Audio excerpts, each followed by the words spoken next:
I plan to do a much larger video on this game sometime in 2021, assuming this year ends. I like to do videos when I have a full scripted essay, but I was so distracted by something I felt I really had to talk about it, so this is just a very off-the-cuff, loose sort of video. While a lot of people have been talking about the bugs, the crunch, and the problems with the game, we should absolutely pillory CDPR for them, by the way. I am not the best equipped to discuss it. Watch Jim Sterling or something if you want that. What I want to talk about, however, I do have experience with, and wouldn't be fixed with any amount of delay unless accompanied by massive rewrites and dragging Keanu Reeves back into the studio. It's a problem with the writing. Spoilers for the full game, by the way. The game just is not about its purported main character. This isn't even a twist, you're expected to take it at face value. I spent a lot of time crafting my V, and not just playing around with the dick options, I chose penis too, by the way.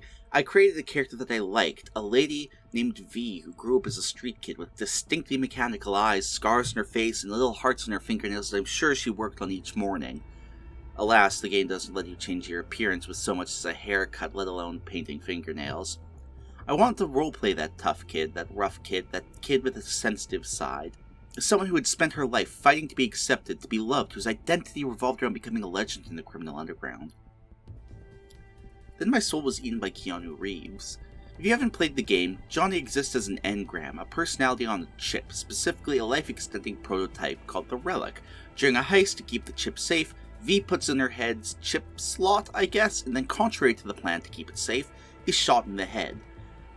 The chip responds to V's brain deadness by trying to rewire her brain, resurrecting her in the process, while also trying to write Johnny over her.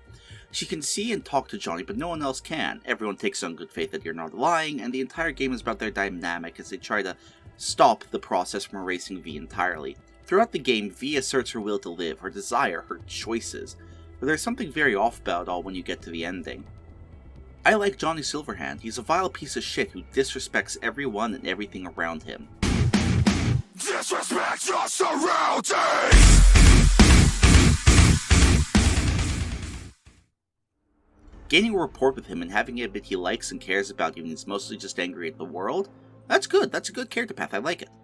There comes a point towards the end of the game where you're given the choice between trusting Arasaka or not, and like, why the hell would I trust Arasaka? They're a corporation, the bad guys. Every awful thing in the game is because of them, and everything that happens to you in the game is because of Arasaka. There's no reason to trust anyone from that Zaibatsu.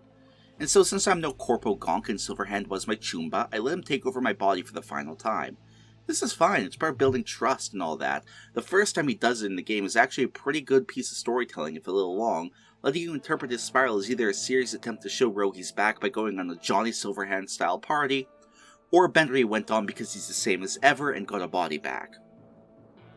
When you play as Silverhand, you see a distorted, crackling, silver arm overlaid V's more fleshy arm, his mind trying to force a reality that makes sense onto him. It's a really interesting dynamic, even if his dialogue is a little overwrought and his politics are, in a word, confused. I saw a corpse strip farmers of water, and eventually of land. Saw them transform Night City into a machine fueled by people's crushed spirits, broken dreams, and emptied pockets. V, I've declared war not because capitalism's a thorn in my side or out of nostalgia for an America gone by. This war's a people's war against a system that spiraled out of our control, not because capitalism's a thorn in my side. However, before this, he asked you to help Rogue to take down Adam Smasher.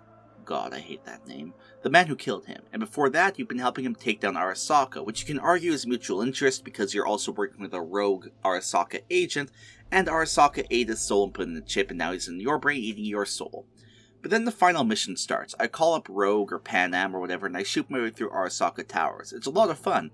I got a katana with a DPS of over 1000, so I killed Adam Smasher with that. And then I plug in, and I'm ready for the end game. And I'm still in control of Johnny. V is there, sitting, waiting for Johnny to act. The final choices in the game aren't made by V, they're made by Johnny, who must either heroically sacrifice himself or kill V. Most of the major characters in the game have a relationship to Johnny, not V, excepting Pan Am, who can influence the ending. Rogue, Adam Smasher, Arasaka, all of those are Johnny's story elements. V's only relations, Jackie and T-Bug, are killed off for emotional stakes before the title drops.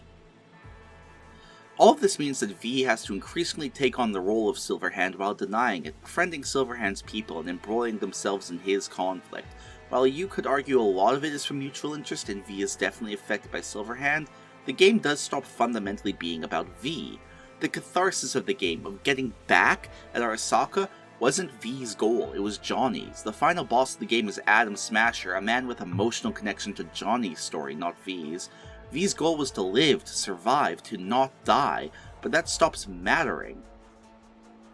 Johnny and them even have an emotional heart-to-heart where Johnny promises he'll die for V, but that apparently stops mattering. Towards the end, you're playing as Silverhand, deciding to sacrifice yourself, and apparently the promise is over, because V gets violent when you try to keep it.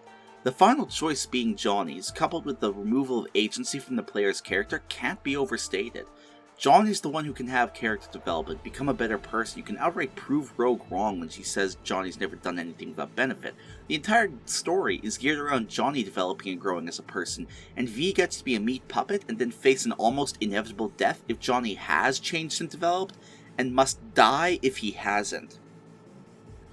V's violence, getting so angry that they beat up Silverhand for trying to keep his promise to them, feels so wrong, so completely, totally wrong, particularly given that my V would act in a totally different way. And to me, when you advertise yourself as a role-playing game, making your players' characters so irrelevant their personalities shift into nihilistic death drive the moment you strip agency from them for narrative convenience, making your players spend hours, literally almost 24 hours, developing a character who has agency, who makes choices for themselves, who develops relationships and loves and cares, just to have none of that matter because they end up begging you to kill them? That's nonsense. My character had the drive to live, goddammit, did everything they could, was motivated solely by the desire to live. That's the whole game, after all. Now just accepting death and letting it happen, that's a change I can't get behind. Maybe I missed a one-liner somewhere, but the game spent so long telling me Johnny was ready to die.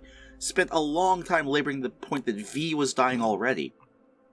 The information they die if Silverhand left shouldn't change that, and certainly shouldn't change that while the player has no choice in the matter in their role-playing game. I'm not saying the game should have had a happy ending. I'm saying that the ending should have been something I could choose with my character that I made. This sudden relegation of V from main driving force to what amounts to a side character stains the rest of the game. And I can't say that's a story with a good ending. It doesn't make the preceding 20 hours feel worthwhile, and that's just a shame.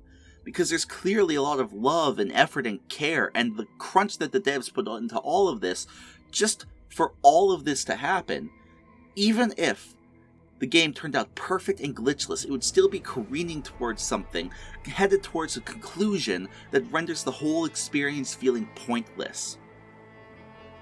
And the weirdest thing?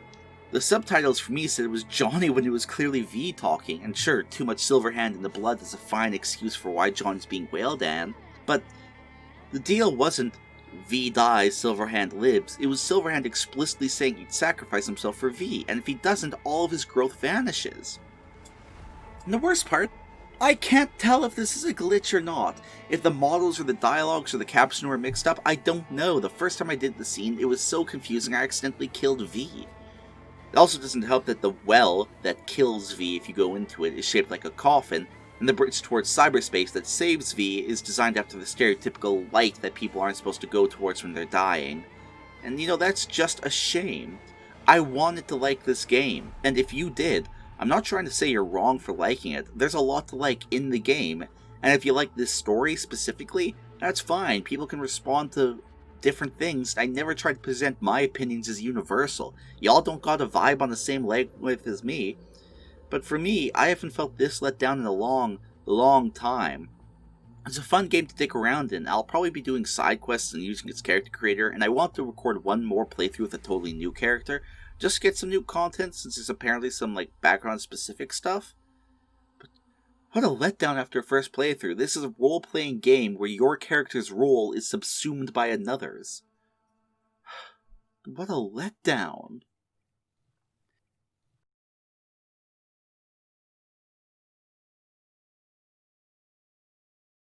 Sorry, you may have noticed that I make some shorter, memeier content between my big stuff. Much like my Disco Elysium video, this is a bit of an experiment. Shorter, more hastily made content that doesn't have a major overarching point, just sort of put out when I have to say something. This wasn't even put on my Patreon, so consider this like a freebie as I figure out what I'm doing with myself. Thank you for watching.